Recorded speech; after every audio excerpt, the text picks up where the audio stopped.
আমি জানি না আপনারা আমার স্কিন দেখে কতটুকু বুঝতে পারছেন। আমার স্কিনে কিন্তু কোনো ধরনের কোনো কিছু দেওয়া নাই। এটা আমার ন্যাচারাল স্কিন এবং অ্যাজ ইউ ক্যান সি আমার কিন্তু লোমগুলা পর্যন্ত দেখা যাচ্ছে, আমার ফেসের লোমগুলা দেখেন। আমার কিন্তু ফেসে কোনো ধরনের ফিল্টার নাই এবং আমার স্কিনে কোনো তেল তেলা ভাব নাই। এমন না যে আমার স্কিন অয়েলি স্কিন, তেল তেল হয়ে রয়েছে স্কিন, একেবারে এরকম না। এবং এটা কিন্তু টোটালি আমার ফিল্টার ছাড়া, মানে এটা একেবারে আমার লেন্স পড়েছি। আমার স্কিন এতই সুন্দর মাশাল্লাহ মাশাল্লাহ যে আমার আলাদা করে কোনো মেকআপ এখন দিতে হয় না। প্লাস জাস্ট একটু লেন্স পরলেই মনে হয় কি যে আমি অনেক মানে, এবং সবাই আমাকে বলে কি আমি আরবই হয়ে গেছি, আরব মেয়েদেরকে যেরকম লাগে।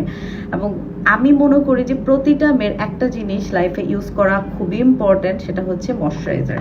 আপনি যেরকম পানি না খেলে বাঁচবেন না, মানুষের যেরকম জীবনের অপর নাম পানি, হ্যাঁ, সো ওইরকমভাবে আপনার স্কিনের অপর নাম হচ্ছে ময়শ্চারাইজার। এবং অবশ্যই আমার একটা ময়শ্চারাইজার ব্যবহার করবেন যেটা কি না আপনার স্কিনে খুব ইজিলি অ্যাবজর্ব হয়ে যাবে এবং all type of skin use করা যাবে।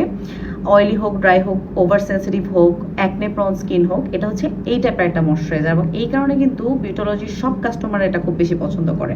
এবং এই ময়শ্চারাইজারটা হচ্ছে চফুল ব্র্যান্ডের। এটা আপনারা সবাই জানেন চফুল ব্র্যান্ড কত ভালো। এটা ইউজ করার সাথে সাথে এটা ফেসের ভিতরে ঢুকে যায়, একেবারে সোক করে নেয়। আলাদা করে কোনো ময়শ্চারাইজার ইউজ করলে দিতে হবে না। আপনি যত বেশি এটা ইউজ করবেন আপনার স্কিন দেখবেন ভিতর থেকে গ্লাস স্কিন হয়ে যাচ্ছে।